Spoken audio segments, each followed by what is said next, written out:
Hello and welcome back to the outdoor edition. I was going to keep rocking with it because of the good weather. Hopefully the audio is pretty good. Like I said, we got some pretty decent microphones, but we like to take the show on the road. Sometimes we're in the conference room. Sometimes we're outside. Today's a nice, beautiful day. So appreciate everyone checking in with us and look forward to kind of getting some information out there. Again, like I always like to start at the top of the show with thanking everyone who purchased a copy of the book, and for anyone who did get a copy and would like to get some of that additional bonus material. Kind of mention that throughout all of our calls in regards to this bonus video content, where we kind of do a lot of deep dives into leases, conference calls with our team members, called it a dream team, attorneys, lenders, and experienced investors. So therefore, you kind of lean on the experience and trials and tribulations to be able to put together your strategy to make sure you kind of minimize mistakes and increase opportunities for success.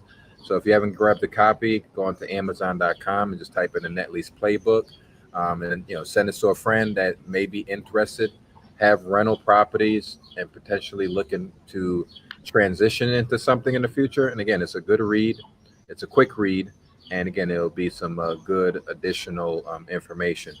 So for today's show, we're going to talk about just a couple things. We're not going to go too deep into it, as people have noticed late into the wee morning. House passed the tax bill, which they call the big beautiful bill, up to the Senate. So we're going to be awaiting that. I forget the specific date on when that is supposed to be put up for the vote. From my understanding, again, correct me if I'm wrong. That's I think they could do a simple majority, and they're hopefully going to be minimal negotiations post that. But what seems to be seen so far is the extension of the 2017 tax cuts, as well as all of the other provisions. Actually, right before we got on live, we were just double checking the bonus depreciation, where it's very important for a lot of net lease investors because they'll be able to apply this to their investment. So the bonus depreciation, as far as what we read, and again, it's remained to be seen until that bill is actually signed and locked into law. But as of right now, that is part of it. So that would actually extend the bonus depreciation to 100% all the way to December 31st, 2029. So people that are doing deals after January 20th, where is it? January 20th, 2025. So if you do a deal and the property qualifies for it, you'll be able to qualify for that 100% depreciation. As people remember, it was on a scale down, and I think we're at the 40% mark. So now with this, it will be extended all the way to 100%.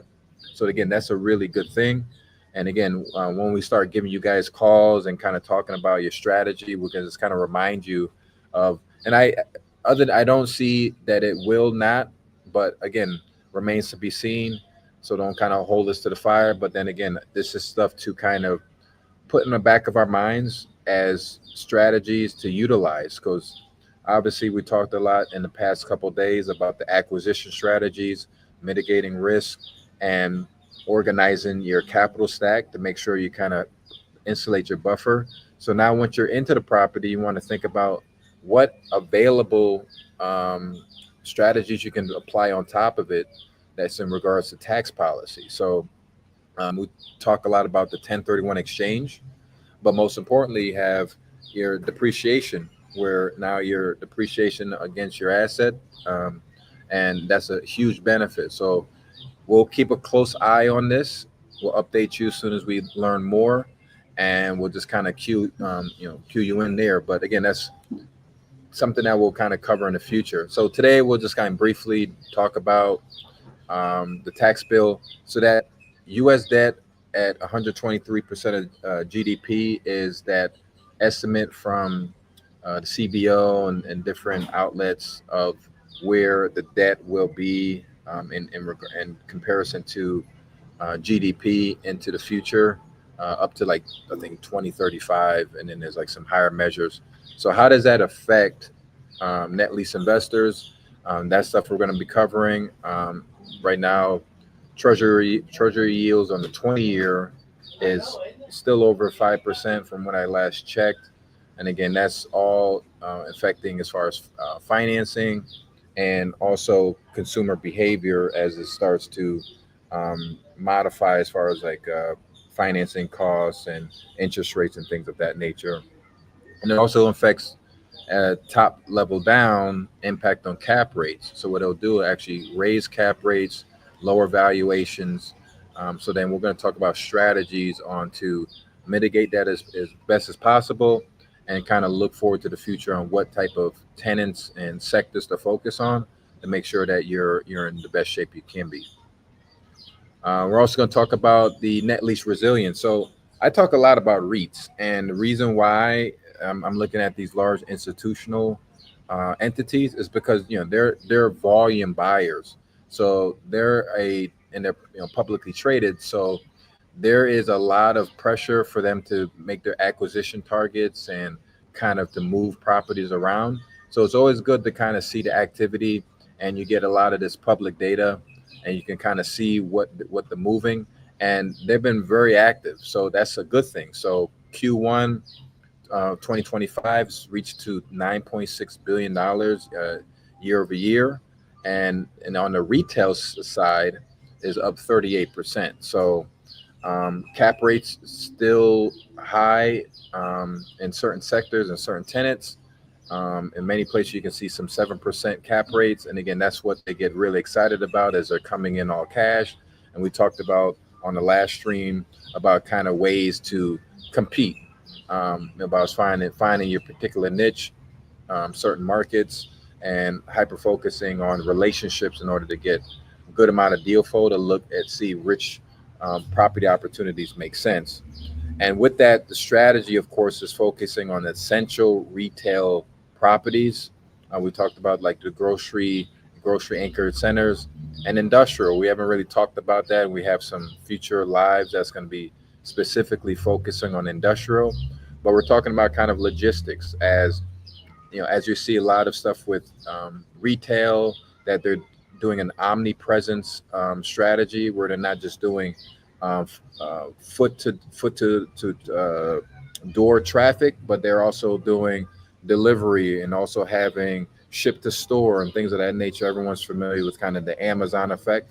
And a lot of these companies are diversifying their investment, their business strategy to make sure that they're reaching customers as best as they can. And that's through having an omnipresent strategy. So we're going to talk a little bit about that. But I mean, those are just kind of the headlines. And once we get into the educational component, we'll kind of talk about that as well. Tariff rollback has now been about I think a week or so, where there's been kind of a pause for 90 days as negotiations get taken place into deeper.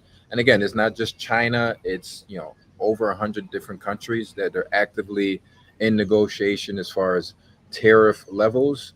And again, that it gives, especially China, which is one of the larger parts of not just the U.S. economy, but globally. This has a big effect on the market, and then investors are taking notice. So with that ease, it gives the retailers some time to kind of recalibrate.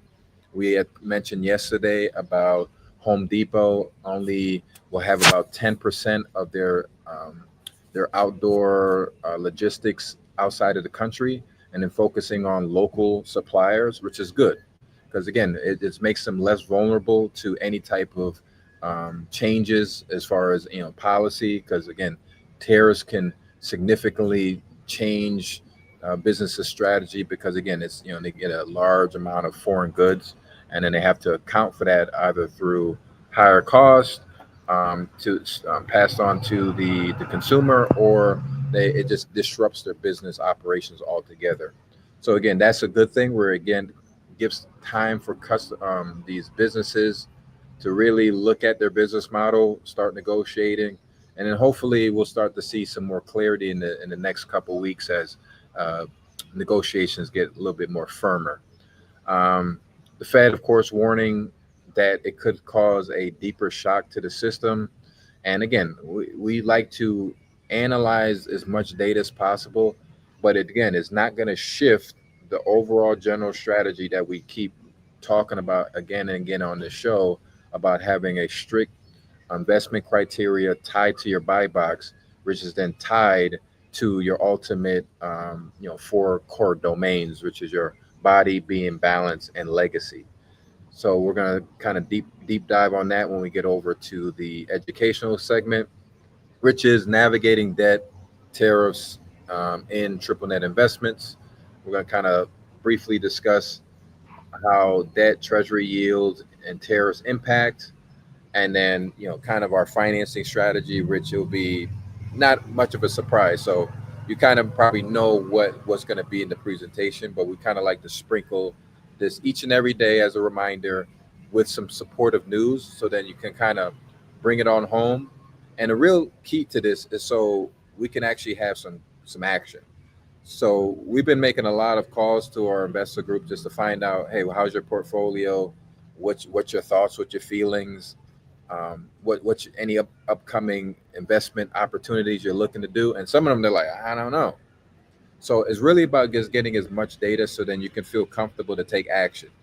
And some of the action may not be do anything, which is good as well. But at least you want to make sure that you have multiple sources of information that's digested, and you're able to then put it in comparison to where you want to be in life. So with that said, is I kind of keep mentioning this. What is this body being balanced legacy thing? And it's like, why are we talking about this kind of philosophical type of thing? And if you think about it, net lease is just a tool. Rental property is just a tool. Industrial is just a tool. All of these are tools to get to what you really want. Because if I had polled everybody on this call and say, what do you really like to do? For Quinn, it's like, look, I want to go over here and start fishing. I mean, part of our day to day work is to kind of get to what we actually want. I enjoy time with family. I enjoy vacations. I enjoy traveling. And you're not going to get all of that by just not doing anything. So, but a part of that, if you look at all of these things and what does it actually have in common in the big picture, is time. So that's one reason that our investors and clients really like net lease, is because you have all of that built into one on the business side, of the real estate side. And I kind of put that in that legacy, because legacy is what outlasts you. So if you kind of look at some of the characteristics of net lease, that we target long term lease agreements. The tenant is absorbing much or all of the operating costs, taxes, insurance, common area charges, um, and then in addition they pay rent. So now with that being handled, now you can focus on what's body, your physical body, your nutrition, your health. It makes no sense to put all this work and time into your real estate investment business and all of these different types of stuff for work if your body's falling apart and you can't even live long enough to reap the rewards of it. Your being, which is kind of your inner connection with yourself, and for many is your connection to God. Your balance, is your family, your friends, your loved ones, all of that. And what I mean with power is that when you have all of those connection working together in tandem, it gives you this power to be able to then kind of enjoy life. And I kind of coined this phrase from Garrett J. White as far as the science of having it all. So if you utilize a smart investment strategy, tax strategy, your buy box is on point, you're disciplined, you're educated on it, and you're getting the power of your balance, your being, and your body all together, oh, you're going to be killing and you're going to be feeling great. So, and it foresees to put forward your legacy. So, just wanted to bring that up again. And what I'll do is I'll kind of dig a little bit deeper in these topics, because at the end of the day, it's extremely important to remind everyone what's the real point of all of this. Because we can talk about strategy and complain about Democrats versus Republicans and tax strategies and this and that, but it doesn't matter, because at the end of the day, if you ain't achieving everything in life, what's the point of it? So to get back to our topics at hand. Oh, and to couple this off, training video that we did yesterday about underwriting. Actually, I think it was 2 calls ago. So everything's recorded and all on the YouTube channel. So if you did miss that call, and the first half of the show is news and frequently asked questions, and if you just fast forward, you'll be able to catch that underwriting class that we did. And it's only about 10 minutes, just a handful of slides. But again, we go pretty deep into it. And again, as we continue with the news and you start putting it together, it'll start to kind of make more sense, and why we kind of continuously beat the drum on these types of strategies. So that was the last slide. So let me just check my show notes to see if and then we'll go over 5 questions that we're going to cover. So I kind of filled in a couple. Since we're doing it so frequently, sometimes we get them in and sometimes we kind of go down our running list, which is like over 1,000 questions. So as I queue that up, Quinn, is any question that came from the chat or anybody else that you spoke with that had anything? I know we talked about that bonus depreciation shortly. Yeah, that was just the main thing because a lot of investors I spoke to, they just want to know when is the right time to invest. Should they wait until? I think the Senate has until like July 4th to approve it, but obviously that's a couple months from now. But they just want to know if it's the right time to. Yeah, yeah, kind of. We had that yesterday, and again, that's and I do understand and I'm empathetic to the fear and hesitation for it, but there's really no way to time the market. So we have to kind of go by what it currently is and what we can mostly control, which will be acting early, getting educated, locking up really quality properties, and then getting in nice strong debt terms, long term lease agreements, long term financing, fixed rate. Those are things that we control our destiny. But again, we want to make sure that we're also keeping pace to see that um, we're not overextending ourselves as far as being too overly optimistic when we do know that things change at a rapid pace. So, yeah, definitely a good question, but that definitely want to make sure that we keep kind of consistent on the main reason why we want to invest in these types of properties in the first place. So, let me see here.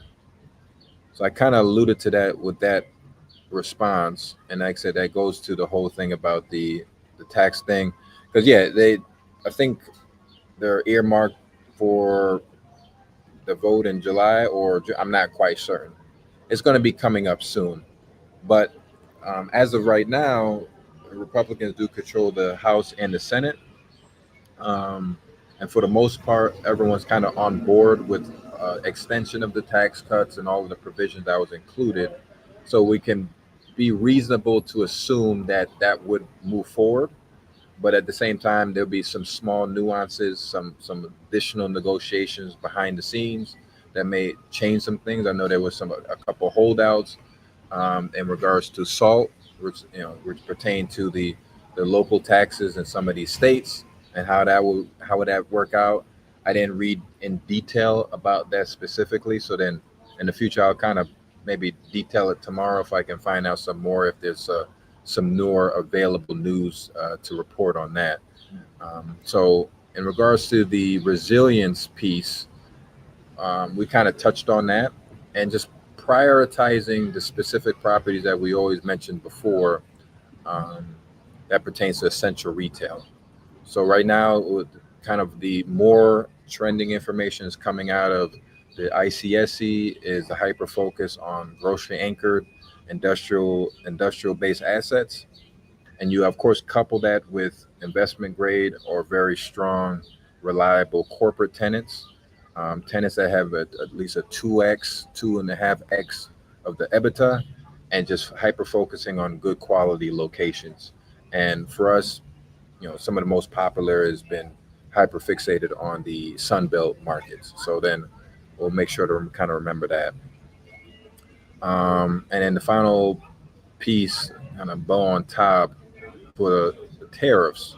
So how does that really then affect that? Because again, we're looking at the how the business is going to be reacting, supply chain, how they can roll um, the exorbitant costs over to consumers, and then will it affect consumers coming into the door, which then affects their sales, then which then affects their ability to pay rent.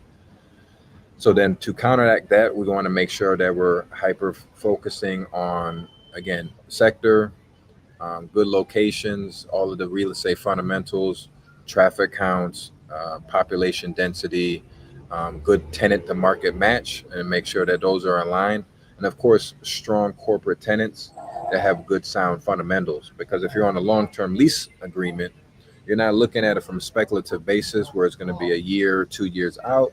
Obviously, things can change rapidly, but if they have a good sound business model, we have kind of mentioned briefly about Home Depot, but 10, 15, 20 years left on the lease with very moderate rental escalations, like 10% every 5 years, 2 to 3% annually, you have a better opportunity for a long-term agreement and a sustained tenant. And then going on the deeper part and making sure that you have a real estate asset that has good ingress, egress, good signage, good all these different fundamentals. So the worst case scenario, we have an opportunity to release at a moderate or at the same rent the square foot that we had current with the current tenant. So we'll kind of keep that in mind as we look into acquisition opportunities to make sure that you're on the up and up on what you want to do. So before we get to the educational piece, I'll just take a quick break again, put this on the screen. And as we finalize, we have about 200 or 100 ebooks that will be releasing. We're just kind of setting up all of the downloads so then you guys can get access to it. And again, it covers what's in the book, but then it breaks it down by specific criterias based off of if you're beginning 1031 exchange experience, you're in the acquisitions phase, you're right closing stage, post closing stage, investing passively stage. We have kind of a breakdown of all of that and good digestible chunks of material where you can be able to kind of increase your knowledge. And in conjunction with these lives and kind of dissemination of these news, you get a little bit deeper body of understanding of the whole net lease world and be able to make some more closer decisions. So by the time we speak or we have a conference call, we'll be on the same page on where you want to go. And once we find out what your end goal is from either your income or tax strategy, we'll be able to line it up and then be able to help you move that along a lot quicker and smoother. So let's jump down to the questions since we have those. And again, a lot of that I kind of alluded to in the news portion. So if we did do that, we'll make sure we just mention that. So rising yields affect net lease. Of course, same continuous story is that the rising yields is going to affect the financing costs. So it affects the borrowing costs of the banks, which then they pass it on to the borrowers, which then now you're dealing with smaller margins. So again, to counteract that is to make sure that you are underwriting with the buffer.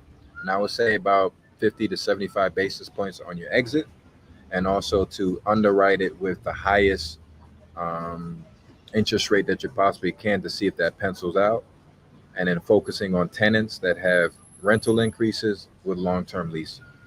And if you get a 10 to 15-year term, that's the best bet. So then you'll be able to now foreseeable see that your cash flow is continuous for that period of time. Let's pull up my notes here. Okay, so is Trump's tax bill good or bad for NNN? So there's different views of that. So on the flip side, we talked about the tax portion. So all those will be extended. We had just mentioned specifically about the bonus depreciation. Instead of a step down going from 100 all the way down to 20, is going to be 100%. If it ends up passing the Senate and approved into law, we'll go to 100% and be retroactive to January 20th, 2025. So any deals done now and into the future will qualify for that 100% depreciation. So which is then good. We know that there's certain sectors that qualify for it. We had clients have done like in the auto sector, like for example, Caliber Collision, auto parts stores, oil gas service things, and this is in separate with which also continues forward is cost segregation studies.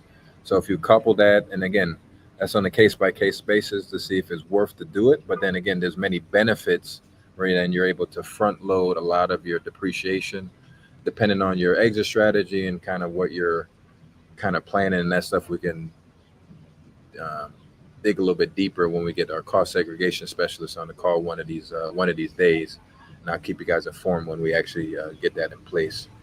Um, what's that, Quint? Hey, Dwayne, I was just gonna say, would you mind just breaking down like even just the depreciation part? Because a lot of people, a lot of investors, they own properties, but they don't take advantage of it because they don't understand it. Even from like the fee simple versus the ground lease perspective, would you mind just breaking that down briefly, just so people that's listening? Yeah. So the in general, you have ownership structure, which is through either fee simple, which is the building and land, or ground lease, where you just own the land or the dirt, and the tenant owns the building. So why is that important? Because then it's the ability to depreciate it. So most standard people, when they own a house, they don't just own the dirt; they own the house itself and the land. So it's the same for commercial real estate. So you, in general, most people do a straight line depreciation, where they, I think it's for commercial is 39 years, and that goes down over time. And you want to make sure that you talk about this because again, they were talking about tax specific information, that we're not CPAs, and that you guys discuss this with your accountant and attorney about any specific strategies that you're looking to do. We'll just wait for this cleaner to go by here. But the reason why it's important because it comes up a lot if you see it in marketing packages. They say fee simple Starbucks, fee simple CVS, or ground lease Chick-fil-A, and people are trying to see what are the pros and cons for it. And again, it really ultimately ends up with your overall strategy. So most clients, if given the option, will take if all or any tax benefits that they qualify for. Do some people take advantage of all of it? Not necessarily because they may not be aware of it or something their attorney's not used to doing, and they just kind of do the regular depreciation and tax structure, based off of their original plan. So again, fee simple, ownership of the building and land. Ground lease is just the land only. You'll see, for example, Chick-fil-A. They normally have a deal with a developer. They end up building their own building, and they own the building, and they'll be able to depreciate the asset themselves. And then, but you still have the many benefits. It doesn't change the lease structure, so it'll still be a long-term lease, 15 years. You still get the same cash flow. You still get the same benefits, the same rental increases. But then, when it comes to tax time, that's something that you just won't be able to gain that additional advantage for. So there's no pros and cons to either one. It really comes down to preference. But again, if given the opportunity, most investors will look to take as many, tax advantages as they possibly can. So in the best case scenario, I would just say, yeah, go for something that is fee simple, but then you don't want to also limit yourself in the tenants that do. I would say most of the time offer that. Another example would be McDonald's. So McDonald's is a investment triple B plus tenant, very well run business. They do very well, and people like them. But most of the structures are ground leases. You'll see a lot of ground leases for banks. Um, Sometimes you'll see it for, like I said, Chick-fil-A, which is again very popular QSR, and that's kind of what you're left with. So on top of that, I think the second part of your question was the kind of depreciation, which comes down to the bonus depreciation. So then for certain sectors may qualify for this additional depreciation schedule. And the reason for is because these particular businesses, their buildings will break down at a faster rate as compared to any other business. So those in those categories, or maybe oil and gas, a lot of cars is coming in and out of the building. The building deteriorates at a faster rate. So the government just says, hey, we'll allow you to um, continue have this benefit where then you'll be able to have additional depreciation on your taxes. So something to look at. Any specific case, just set up a call with us. Just go to our website, americannetlease.com, and click the set up a call, and we'll kind of break down in general for your specific situation. But this is in conjunction with speaking with your CPA about these strategies, because again, this is all kind of holistic, because some people are in different income categories. Most of our clients are accredited investors and have multiple stuff going on at the same time. So you want to make sure that's in conjunction with your overall plan.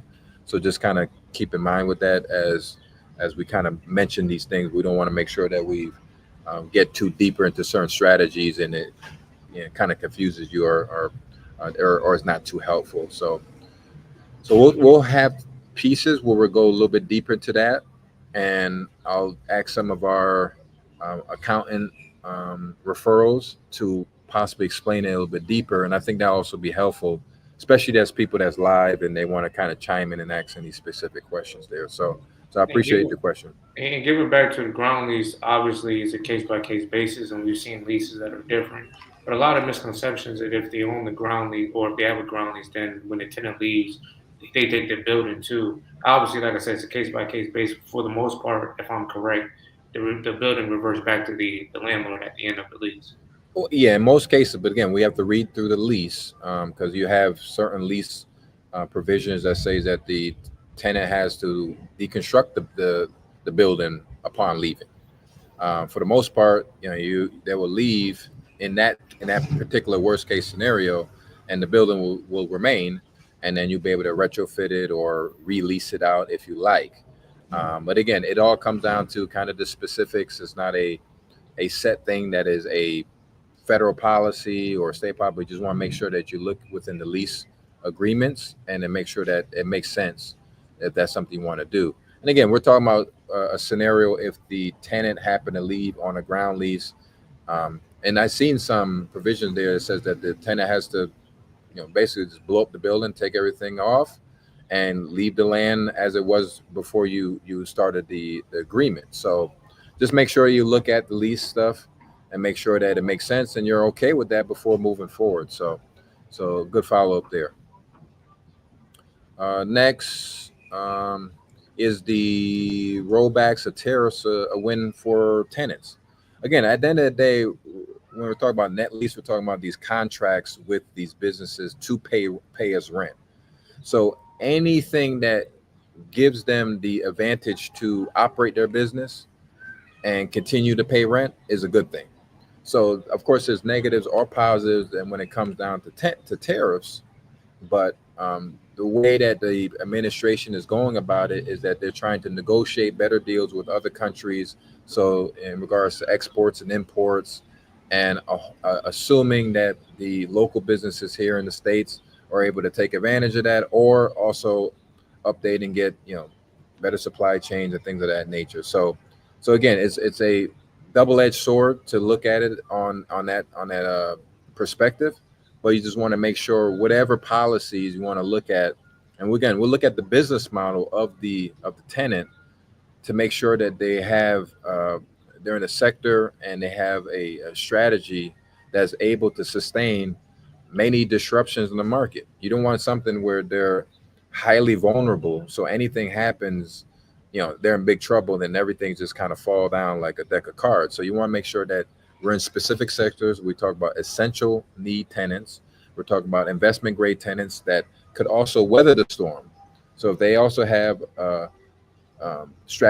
business strategies that they are not perfected to withstand certain things that happen in the market, that they're able to withstand those storms and able to continue on later into the future. So we're just kind of looking at, again, it's a case by case basis as far as specific tenant, market, and everything kind of rolling together. But you want to make sure that you kind of put yourself in the best opportunity that makes sense overall. Best NNN sectors to invest in right now.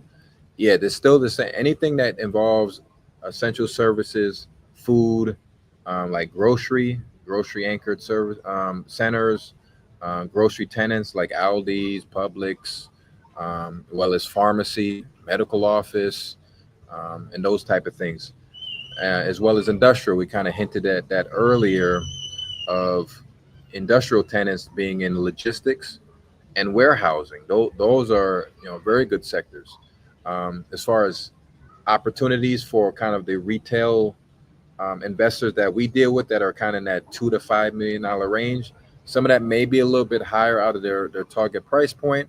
So then you can look into REITs. Then you can also look into syndications to, if you want to diversify your portfolio and get into opportunities like that. Those are places to look. But once you get kind of your sound overall education on it, and you want to make sure that that makes sense to you, then you want to look into those specific sectors also. How do you feel about pharmacies? Because as you know, with Amazon being a big player right now, I know a lot of investors are concerned with CVS and Walgreens as a whole. So, what would be your input as far as their concern there?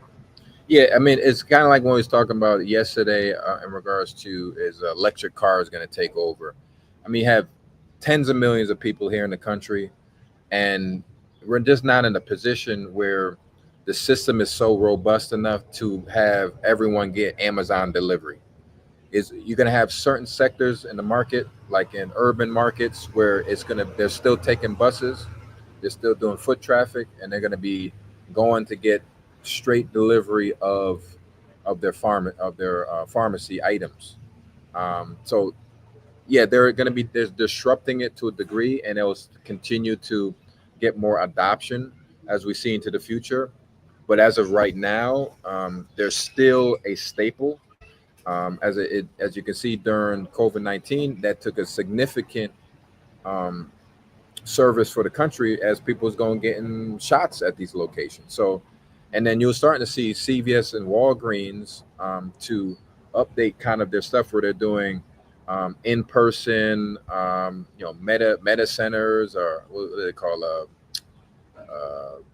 urgent care, as well as providing day to day things like milk and cheese and bread and milk and all of that type of stuff. So they're keeping an eye on it, and then also I would expect as you have both sides of the aisle politically, where they're kind of both trying to, it's kind of keeping each other balanced. How long that will last, I'm not sure, because when you have the private sector involved in innovation, you'll start to see things pop up. But in the foreseeable future, there's still always going to be a need for direct access to pharmacy type of buildings and services. How to shield deals from debt cost spikes. And yeah, it goes down to the simple strategy of just locking in fixed rate loans, targeting long term leases with rent bumps, and focusing on good markets. So the banks, they're well aware what's going on, and they, even though they may, due to inflation, economic policy, where they'll be adjusting their rates, which then may encourage and discourage borrowing, but they still, as a business, need to make money and need to loan.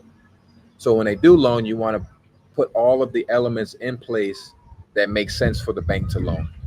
So again, long-term leases, investment grade or very strong corporate tenants, good sectors, and really hyper focusing on the market. So us and on the investment side, we're only focusing on Sunbelt markets, specifically Florida. You have influx of population, you have business friendly state, business friendly tax policy and regulation, and the banks love those. And again, the banks are in business to make money, so they need the loan. Obviously, they're going to be hyper cautious, and they also will adjust borrowing tendencies through the interest rate. But at the end of the day, they're in the business to make money. And then again, as investors, we want to make sure that we're putting ourselves in a solid position to have a good investment that's long term, that's going to make us money. And of course, in this scenario, the bank is kind of your partner, and they want to make sure that their asset is protected as well. So that kind of covers that, and we kind of got through that in a real significant amount of time. If anyone who's on the live, you want to chime and say hello, we appreciate you, and we'll make sure that we have. See, yeah, we're working on this link here. Um, so what we'll do is I'll just kind of show it to you guys. So during this segment, we'll make sure to just show this, and we'll have like the latest link. This one do go to a ebook that we have currently. So if you want to grab it, that's the first one. And again, we got a lot of them. I took a long time to right after the book. I was just kind of hot, just writing, and this is kind of an extension because the book couldn't be like 500 pages. So we kind of broke it up into digestible chunks so people can, based off of their strategy, their timing, what they're doing, they can get exactly what they need and kind of fill in the gaps. Because I know the book only goes so far, and then the videos go so far. So just remember that link, and then we'll also have new stuff as we continue to make more streams like this. So we appreciate your time. So next, let's jump into our presentation on the navigating debt and tariffs and net lease investments. And again, a lot of this stuff I repeated over the news segment as we added that strategy piece to it. But again, it's just kind of putting a cherry on top, just to everyone to kind of remind you of the interconnected relationship between what's going on in the economy and net lease investments. And of course, having as much information as possible, and being informed as possible, we'll get less of these kind of calls that we have with clients. And again, all fully justifiable, and no question is stupid. But again, this is kind of just rolling in. We want to make sure that we're not hyper fixated on the velocity of the news and the mongering fear or positive, whatever it is, that you have kind of clear vision. But it's also aligned with this. So if you have all of these in place and we have the specific buy box that we want to obtain, you have a way better opportunity of success because you're not then chasing stuff based off of how the market is pushing you to react. I could see multiple stories that go in one end to the other, and I'm like trying to dissect it, and I'm like, none of this is really telling me the real story. And if you have kind of what many other educators use as your financial freedom number or your legacy number, I use the term legacy a lot because that's the income that's going to outlive you, and you have that in mind, then once you reverse engineer it and we find the investments that fit, all of this stuff will make a lot of sense and actually feel a lot better. Because again, nothing, we've been on here for say 30 minutes. That 30 minutes we're not going to get back. So we want to hyper focus on investments, whatever, regardless if it's net lease, multifamily, strip centers, whatever it is, that you find something that can outlive you and provide you the power of your body being in balance and having those in synergy with each other to live the best life you can. So what is a rising debt and tariff impacts cap rates, financing, and tenant performance? There, like I said, they're all interconnected. Everything's kind of moving in conjunction with each other. And the only thing that does for us as investors is that we just have to make sure that we prepare ourselves properly. It does never negates if everything was all well in your mind as positive for the economy, taxes, and you think everything is great. We still have to be smart in buying, and we still have to have plans in the worst case scenario to bulletproof our investments. That's the legacy piece. So regardless of where the numbers are at, and again, this also could give us true pause and say, hey, we actually really will wait. And that we did experience during the shutdown. So making sure that we have as much insulation from that is possible, will put you in the best value. And again, all this is key to cash flow because again, you can't spend. It's not like you're gonna eat burgers and eat. I mean, you have to have cash flow. So you want to make sure that whatever it is, it's accumulating to that end goal. I mentioned earlier about kind of the forecast, and again, this number will be adjusting over time. We do have a tremendous amount of debt in general in the country, and that does have weighing on the financial instruments and how everything is affecting the market, including the consumer sentiment. So right now, consumer sentiment is very low, um, regardless of where people see the numbers of the economy. Because if the consumer feels scared to spend money and they're kind of holding on to their purse, they're not going to spend money to stores, which then affects the ability for the tenant to pay rent. So we're trying to get a good balance.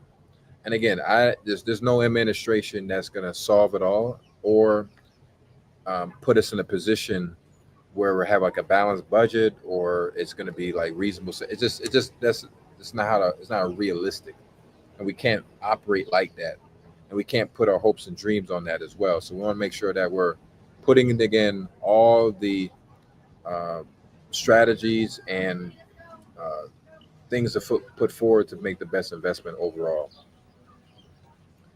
So again, the relationship side of it, and again, this is kind of a continuing story of obviously the inflation, treasury rates is going to trend upward all of the cap rates, which then lowers the valuation for sellers. And then again, with interest rates for financing is going to go high. So then we have a little bit more thinner numbers that we're dealing with. So you have to kind of count that in mind. And then when we're doing our exit, we want to make sure we're putting that those numbers. And I put around 50 basis points on your exit to make sure that there is a comfortable number. And then once we run everything and see if it pencils out, then it makes sense. Okay. This we talked about a little bit is about the pause of tariffs. Again, a lot of these countries, I mean these companies, do get a lot of their supply chain directly from China, and then they're trying to make adjustments. So the good thing about it is that now they're either a trying to redistribute their supply chain to possibly local or through other countries. Is set to be seen when we have negotiations carrying on and when that we finalize. And to think that this will be resolved in 90 days is not realistic. I mean, we're talking about things that multiple administrations talked about trying to fix over time. Many business leaders been wanting to address this, and to think that all this stuff is going to be done in a couple months is just unrealistic. We're talking about massive countries, lots of line items that's going in and out. So it's going to take time. So in the meantime, we can't just sit and say, "Hey, we're going to wait till it's done," because then everyone's going to rush to want to go do something. So if based off of your this and your end goal, then you want to make sure that we reverse engineer and make sure we have all the elements in place. We put all our numbers, we underwrite properly, and then we make the proper investment. So again, we stress test. And then once we're under the hood, stress testing the tenants, stress testing the market, and just constantly going over the numbers to make sure it makes sense. And again, if you need a little bit of help with that, just reach out to our office and we kind of go over your specific opportunity or your acquisition strategy, and we can kind of discuss that in detail. And again, right now, financing has, it may end up going higher. So we want to kind of focus on tightening up our underwriting and then making sure that we're really being hyper conservative on these numbers. And again, the key is locking in that long term fixed rate and making sure that we boost that DSCR. And the final piece is prioritizing quality tenants. So investment grade. So we do have a sheet we can send to you. Just shoot us an email at dclark at American Net Lease or Quinn at AmericanNetLease.com. We can send you over the credit rating sheet I think it was last updated last quarter. Most of it haven't changed, but it's relatively pretty close. Long as there hasn't been a significant drop from investment grade to non-investment grade, then that would be an issue. But we want to hyper focus on investment grade tenants with strong before tax coverage. And again, avoiding tenants with low rent to sales ratios or very tight margins. Some of these deals, it may look very attractive. You may have some emotional connection to it, like, oh, it's near my old high school, or I'm familiar with the place. I know the person who, we got to look beyond that and just think strategically. Think in a worst case scenario. I call it the ABC strategy, by looking not just um, that, but into the future and seeing that if it's good for the current tenant, would it be good for future tenants? And that's really it. So again, I appreciate you guys dropping on, all your comments, all your feedback. Look forward to catching you guys on our future webinars and streams. And if you have any other questions, just reach out to our office. And I think, let me check my notes here. Yeah, that was my pitch. My pitch was the book. So you guys want to grab a copy of that. Again, it's the continuous basis of more education. So anyone who's in the business of acquisition or sell, it's a great read. And just like I said, just let us know your feedback, and look forward to catch you on today's Thursday. See you guys tomorrow.